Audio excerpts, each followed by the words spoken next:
इचलकरंजी शहरात ठिकठिकाणी फेरीवाल्यांनी अतिक्रमण केल्यानं शहर सध्या अतिक्रमणाच्या विळख्यात अडकलंय. शहरात वाढलेलं अतिक्रमण रोखण्यासाठी महापालिका ॲक्शन मोडवर आली आहे. आज सकाळपासून शहरातील मुख्य मार्गावरील हातगाड्या, शेड, फलक, पत्र्याच्या बांधकामासह विविध अतिक्रमणं जेसीबीच्या सहाय्यानं हटवण्यात आली. या कारवाई दरम्यान काही दुकानदारांनी विरोध दर्शवल्यानं काही ठिकाणी तणावाचं वातावरण निर्माण झालं होतं.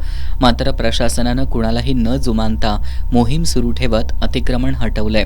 मात्र अतिक्रमण हटवताना कुणावरही अन्याय होणार नाही याची प्रशासनानं दक्षता घ्यावी, अन्यथा आंदोलन करण्याचा इशारा नगरसेवक रवी राजपुते यांनी दिलाय. अतिक्रमण कारवाई फक्त एका भागापुरती मर्यादित ठेवू नये, शहरातील इतर भागांमध्येही समान पद्धतीनं अतिक्रमण हटवण्यात यावं. तसंच महानगरपालिकेनं सर्वांना समान नियम लावून सरसकट कारवाई करावी. निवडक ठिकाणी किंवा काहींवरच कारवाई केल्यास तो अन्याय ठरेल.